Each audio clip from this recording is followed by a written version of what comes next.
औकात नहीं पहचान। जिस लड़की को उसने पहली नज़र में कम समझा था, वही उसकी पूरी दुनिया बदलने वाली थी। और जिस सच्चाई से वो भागता रहा, वो एक दिन उसके सामने खड़ी थी, उसकी औकात बनकर। शहर के सबसे बड़े बिजनेस जॉन के बीचों बीच खड़ी वो कांच की ऊंची बिल्डिंग दूर से ही चमकती थी। लोग कहते थे वहाँ काम करने वाले लोगों की जिंदगी भी उतनी ही चमकदार होती है, लेकिन उस चमक के पीछे कितनी थकान, कितने आंसू और कितने अधूरे सपने छिपे होते हैं, ये सिर्फ वही लोग जानते थे जो रोज उस गेट से अंदर जाते थे। उसी बिल्डिंग के 18वें फ्लोर पर एलिट कॉर्पोरेशन का ऑफिस था, जहां हर दिन सैकड़ों लोग अपने सपनों का बोझ लेकर आते थे। और उन्हीं में से एक थी काव्या, एक साधारण सी लड़की जिसकी आंखों में नींद कम और जिम्मेदारियां ज़्यादा थीं। चेहरे पर मासूमियत थी, लेकिन दिल में अपने परिवार को संभालने की जिद। काव्या की जिंदगी किसी फिल्म की तरह आसान नहीं थी। उसके पिता एक छोटे से वर्कशॉप में काम करते थे, जहां दिन भर मशीनों की आवाज़ और गर्मी के बीच वो अपने शरीर को घिसते रहते थे ताकि घर चल सके। लेकिन अब वक्त और मेहनत दोनों ने उन्हें कमज़ोर कर दिया था, और धीरे धीरे घर की सारी जिम्मेदारी काव्या के कंधों पर आ गई थी। वो हर रोज़ सुबह 5 बजे उठती, माँ के साथ घर का काम करती, पिता की दवाइयाँ तैयार करती और फिर लगभग 2.5 घंटे का सफ़र तय करके ऑफिस पहुँचती, क्योंकि उसके लिए ये नौकरी सिर्फ नौकरी नहीं थी, ये उसके घर की सांस, उसके पिता की उम्मीद, उसकी माँ की मुस्कान थी। वो ऑफिस में सबसे पहले पहुँचने वालों में थी। बिना किसी से ज़्यादा बात किए अपना सिस्टम ऑन करती और चुपचाप काम में लग जाती, जैसे उसे सिर्फ अपने लक्ष्य से मतलब हो। उसी ऑफिस में एक और नाम था, आर्यन, और उसकी दुनिया काव्या से बिल्कुल उलट थी। आर्यन एक बहुत बड़े इंडस्ट्रियल ग्रुप के मालिक का बेटा था, जिसके नाम से शहर के बड़े बड़े लोग भी प्रभावित होते थे। उसके पास वो सब कुछ था जो लोग सिर्फ सपनों में देखते हैं, लग्जरी कारें, ब्रांडेड लाइफस्टाइल, पावर और पहचान। लेकिन फिर भी वो उसी कंपनी में एक एम्प्लॉय की तरह काम करता था, क्योंकि उसके पिता चाहते थे कि वो ज़मीन से जुड़कर सीखे। लेकिन ज़मीन से जुड़ने की बजाय आर्यन के अंदर एक अलग ही एटीट्यूड था। उसकी एंट्री ऑफिस में हमेशा लोगों का ध्यान खींचती थी। जब वो अपनी महंगी कार से उतरता तो सिक्योरिटी से लेकर स्टाफ तक उसे देखकर सीधा हो जाता। उसकी चाल में कॉन्फिडेंस था, लेकिन कॉन्फिडेंस के पीछे हल्का सा घमंड भी छिपा था। एक दिन जब उसकी नज़र पहली बार काव्या पर पड़ी, तो उसने अपने दोस्त से हल्की आवाज़ में कहा, ये भी यहाँ काम करती है। उसकी आवाज़ में तंज था, जैसे उसने सिर्फ कपड़ों से ही किसी की औकात तय कर दी हो। काव्या ने वो बात सुन ली, लेकिन उसने कोई जवाब नहीं दिया, क्योंकि वो जानती थी कि कुछ जवाब शब्दों से नहीं, वक्त से दिए जाते हैं। दिन बीतते गए, ऑफिस की रफ्तार वही रही, लेकिन एक दिन ऑफिस में एक बहुत बड़े प्रोजेक्ट की घोषणा हुई। ऐसा प्रोजेक्ट जो कंपनी की पहचान बदल सकता था, और उस प्रोजेक्ट के लिए सिर्फ 2 लोगों को चुना जाना था। पूरे ऑफिस में हलचल मच गई। हर कोई उस मौके को पाना चाहता था, जैसा सबको उम्मीद थी। पहला नाम आर्यन का आया, लेकिन जैसे ही दूसरा नाम अनाउंस हुआ, पूरा ऑफिस एक पल के लिए शांत हो गया। वो नाम था काव्या। लोगों के चेहरे पर हैरानी थी। ये कैसे? इसमें ऐसा खास क्या है? फुसफुसाहट शुरू हो गई। आर्यन के चेहरे पर हल्की सी नाखुशी साफ दिख रही थी, क्योंकि उसने कभी सोचा भी नहीं था कि कोई इतनी साधारण लड़की उसके बराबर खड़ी होगी। पहली मीटिंग में जब दोनों आमने सामने बैठे तो माहौल थोड़ा भारी था। आर्यन ने बिना समय बर्बाद किए सीधे कहा, देखो, ये प्रोजेक्ट बहुत बड़ा है और मैं नहीं चाहता कि किसी की गलती से ये खराब हो, इसलिए तुम वही करना जो मैं कहूँ। उसकी आवाज़ में आदेश था, जैसे वो पहले से ही खुद को लीडर मान चुका हो। काव्या ने उसकी आंखों में देखते हुए बहुत शांत लेकिन मजबूत आवाज़ में कहा, मैं यहाँ सीखने आई हूँ, लेकिन सिर्फ पीछे चलने के लिए नहीं, साथ चलने के लिए। एक पल के लिए कमरे में सन्नाटा छा गया, क्योंकि शायद पहली बार किसी ने आर्यन को इस तरह जवाब दिया था। उसी पल से शुरू हुई एक अनकही टक्कर। एक तरफ था पैसा, रुतबा और अहंकार, और दूसरी तरफ थी मेहनत, जिम्मेदारी और आत्मसम्मान। लेकिन असली कहानी तो अब शुरू हुई थी, क्योंकि आने वाले दिनों में एक ऐसा सच सामने आने वाला था जो आर्यन को अंदर से हिला देगा और काव्य की पहचान को हमेशा के लिए बदल देगा, जिसे वो हमेशा नज़रअंदाज करता रहा। उसी ने उस दिन उसकी खामोशी तोड़ दी, और जब सच सामने आया तो उसे पहली बार अपने होने पर शर्म आई। ऑफिस का माहौल अब पहले जैसा नहीं रहा था, क्योंकि अब हर किसी की नज़र उस बड़े प्रोजेक्ट पर थी, और सबसे ज़्यादा काव्या और आर्यन पर, जो एक साथ काम तो कर रहे थे लेकिन उनके बीच की दूरी साफ दिखाई देती थी। मीटिंग्स में आर्यन हमेशा आगे रहता, तेज बोलता, फैसला लेता और काव्य की तरफ देखे बिना ही प्लान फाइनल कर देता, जैसे उसे लगता हो कि काव्या बस एक नाम है, असली दिमाग वही है। लेकिन काव्या चुप थी। वो हर बात सुनती, समझती और बिना कुछ कहे अपने काम में लग जाती, क्योंकि उसे पता था कि सही वक्त आने पर उसकी मेहनत खुद बोलेगी। दिन गुजरते गए, प्रोजेक्ट आगे बढ़ता गया, लेकिन एक चीज़ धीरे धीरे बदल रही थी। काव्या का काम, उसकी डिटेलिंग, उसकी सोच, वो हर चीज़ को इतनी बारीकी से देखती थी कि कई बार उसकी वजह से बड़ी गलतियां होने से बच जाती थीं। लेकिन आर्यन ने कभी इसे ओपनली एक्सेप्ट नहीं किया, क्योंकि उसका अहंकार अभी भी जिंदा था। एक रात करीब 9 बजे ऑफिस लगभग खाली हो चुका था। सिर्फ कुछ लाइट्स जल रही थी और उन्हीं के बीच काव्या अपने सिस्टम के सामने झुकी हुई काम कर रही थी। तभी अचानक आर्यन वहां आया। उसे देखकर वो थोड़ा रुका और बोला, तुम अभी तक गई नहीं? काव्या ने बिना नज़र उठाए कहा, काम पूरा करना है। आर्यन हल्का सा हंसा, इतनी मेहनत से कुछ नहीं होता, स्मार्ट वर्क सीखो। इस बार काव्या ने उसकी तरफ देखा और बहुत शांति से बोली, स्मार्ट वही होता है जो मेहनत की कीमत समझे। ये सुनकर आर्यन कुछ सेकंड के लिए चुप हो गया, लेकिन उसने फिर भी कुछ नहीं कहा। अगले ही दिन प्रोजेक्ट में एक बड़ा ट्विस्ट आया। क्लाइंट की तरफ से अचानक चेंजेस आ गए। पूरा प्लान हिल गया। मीटिंग रूम में टेंशन साफ महसूस हो रही थी।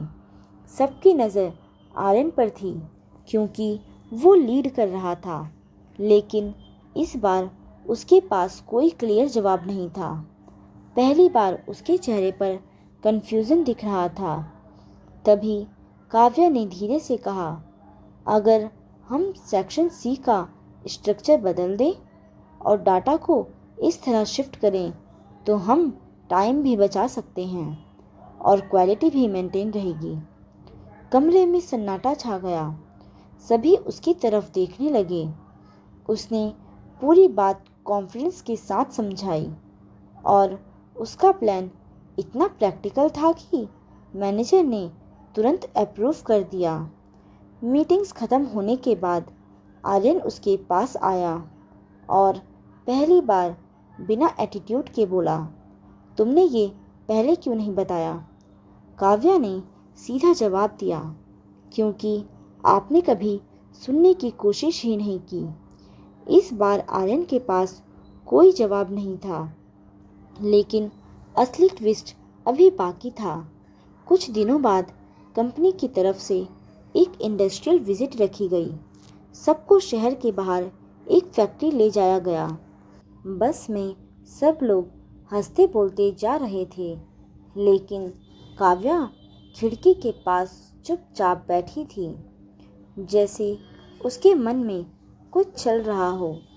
जब बस फैक्ट्री पहुंची तो आर्यन ने जैसे ही गेट पर लगा नाम देखा, वो एक पल के लिए रुक गया। ये वही फैक्ट्री थी उसके पिता की, लेकिन आज वो यहाँ मालिक का बेटा बनकर नहीं, एक कर्मचारी बनकर आया था। सब लोग अंदर गए। मशीनों की आवाज़, गर्म हवा और काम में डूबे लोग, ये सब माहौल अलग था। तभी अचानक आर्यन की नज़र एक आदमी पर पड़ी, जो मशीन के पास खड़ा काम कर रहा था। उसके कपड़े पसीने से भीगे हुए थे, हाथों पर मेहनत के निशान साफ दिख रहे थे। और जैसे ही उस आदमी ने सिर उठाया, आर्यन की सांस एक पल के लिए रुक गई। वो आदमी कोई और नहीं, काव्या के पिता थे। आर्यन की आंखें फैल गईं। उसका दिमाग सुन्न हो गया।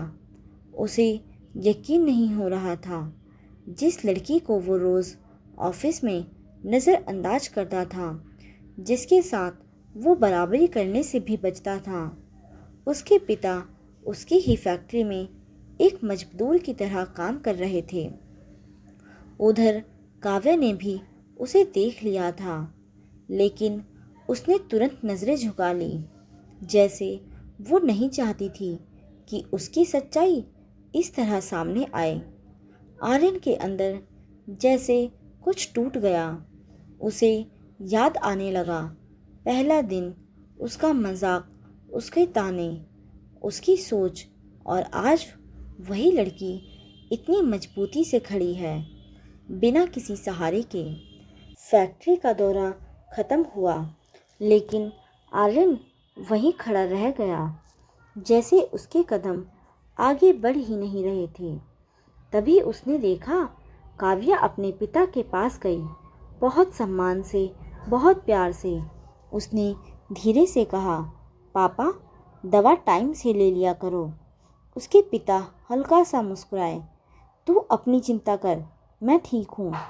उस पल में कोई दिखावा नहीं था, बस एक बेटी का प्यार और एक पिता की थकान। आर्यन ये सब दूर खड़ा देख रहा था, और उसकी आंखों में पहली बार अहंकार नहीं, शर्म थी। वापसी के रास्ते में बस में सब हंस रहे थे, बातें कर रहे थे, लेकिन आर्यन पूरी तरह खामोश था। उसकी नज़र बार बार काव्या पर जा रही थी, लेकिन इस बार उसकी आंखों में तंज नहीं, सम्मान था। काव्या ने एक पल के लिए उसकी तरफ देखा, लेकिन कुछ नहीं कहा, क्योंकि कुछ सच्चाइयाँ शब्दों से नहीं, एहसास से समझी जाती हैं। उस दिन के बाद आर्यन बदलने लगा, लेकिन ये बदलाव अभी पूरा नहीं था, क्योंकि आगे एक ऐसा फैसला आने वाला था जहाँ उसे चुनना होगा, अपना अहंकार या अपनी इंसानियत। उस दिन उसे सिर्फ एक प्रोजेक्ट नहीं, खुद को साबित करना था, और एक फैसला ऐसा था जो या तो उसे बड़ा बना देता या हमेशा के लिए छोटा। फैक्ट्री वाले दिन के बाद आर्यन की दुनिया बदल चुकी थी। वो अब वही लड़का नहीं था जिसकी नज़र सिर्फ लोगों के कपड़ों और स्टेटस पर जाती थी। अब वो लोगों के संघर्ष को समझने लगा था, खासकर काव्या को। ऑफिस में अब उसकी आवाज़ पहले जैसी तेज नहीं बल्कि समझदार हो गई थी। और सबसे बड़ी बात, अब वो काव्या की हर बात ध्यान से सुनता था। लेकिन असली परीक्षा अभी बाकी थी। अगले ही हफ्ते उस बड़े प्रोजेक्ट की फाइनल प्रेजेंटेशन थी। पूरा ऑफिस उसी की तैयारी में लगा था, क्योंकि ये प्रोजेक्ट कंपनी के लिए बहुत बड़ा था और इसमें ज़रा सी गलती सब कुछ बिगाड़ सकती थी। उसी रात आर्यन को उसके पिता का कॉल आया। कल का प्रेजेंटेशन बहुत इम्पोर्टेंट है, ध्यान रखना। कंपनी को सिर्फ फ़ायदा देखना चाहिए, इमोशंस नहीं। आर्यन कुछ सेकंड चुप रहा, फिर बोला, जी। लेकिन इस बार उसके दिमाग में सिर्फ प्रॉफिट नहीं, काव्या और उसके पिता की तस्वीर घूम रही थी। अगले दिन प्रेजेंटेशन हॉल पूरा भरा हुआ था। बड़े बड़े डायरेक्टर्स, क्लाइंट्स और सीनियर मैनेजमेंट मौजूद थे। माहौल में तनाव साफ महसूस हो रहा था। स्टेज पर आर्यन और काव्या खड़े थे। प्रेजेंटेशन शुरू हुआ। आर्यन ने कॉन्फिडेंस के साथ पूरा प्लान समझाया। हर स्लाइड परफेक्ट, हर पॉइंट क्लियर। लोग इम्प्रेस हो रहे थे। सब कुछ प्लान के मुताबिक चल रहा था। लेकिन फिर आया वो पल, एक ऐसा पॉइंट जहां अगर कंपनी कुछ चेंजेस करती तो प्रॉफिट बहुत बढ़ सकता था, लेकिन उसी के साथ कई छोटे कर्मचारियों की नौकरी खतरे में आ सकती थी। पूरा हॉल शांत हो गया। सबकी नज़र आर्यन पर थी, क्योंकि फाइनल डिसीजन उसी को लेना था। उसने एक पल के लिए काव्या की तरफ देखा। काव्या कुछ नहीं बोली, लेकिन उसकी आंखों में वही सच्चाई थी, वही संघर्ष, वही दर्द जो आर्यन ने उस फैक्ट्री में देखा था। आर्यन ने गहरी सांस ली और कहा, हम इस प्रोजेक्ट को एक और तरीके से एग्जीक्यूट कर सकते हैं, जिससे कंपनी को फ़ायदा भी होगा और किसी भी कर्मचारी की नौकरी पर असर नहीं पड़ेगा। पूरा हॉल एकदम शांत। कुछ लोग हैरान, कुछ लोग असहमत और स्क्रीन के उस पार उसके पिता भी चुप। आर्यन ने आगे कहा, अगर मुनाफा इंसानियत से बड़ा हो जाए तो ऐसा मुनाफा बेकार है। ये सुनते ही कमरे का माहौल बदल गया। कुछ सेकंड की खामोशी के बाद तालियों की आवाज़ गूंज उठी। धीरे धीरे, फिर तेज, फिर पूरे हॉल में।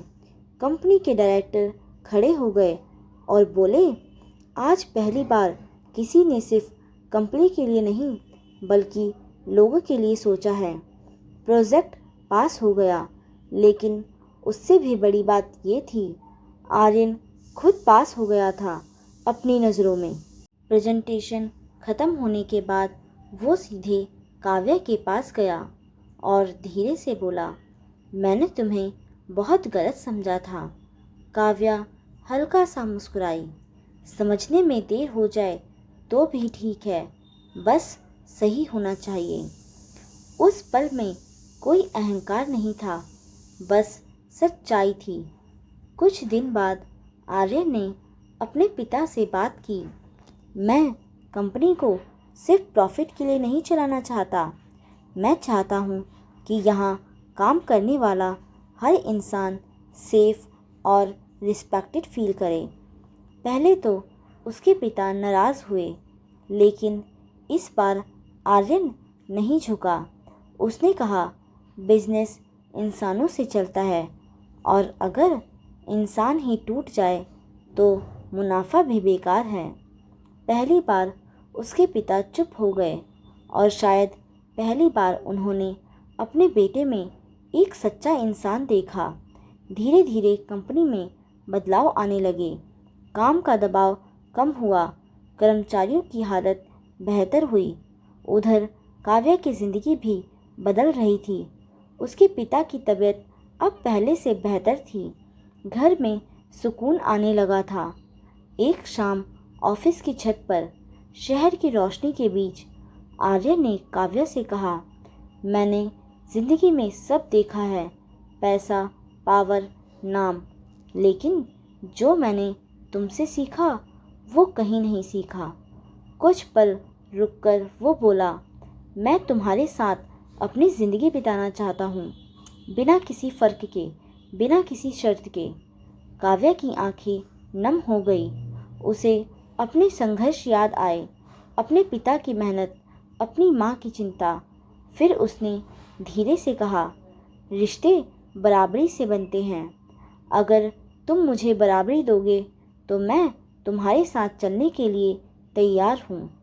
आर्यन मुस्कुराया और उस दिन सिर्फ दो लोगों का रिश्ता नहीं बना, दो सोच का मिलन हुआ। कुछ महीनों बाद दोनों की शादी बहुत सादगी से हुई। ना कोई दिखावा, ना कोई शोर, बस अपने लोग, सच्चे रिश्ते और दिल से निकली खुशियाँ।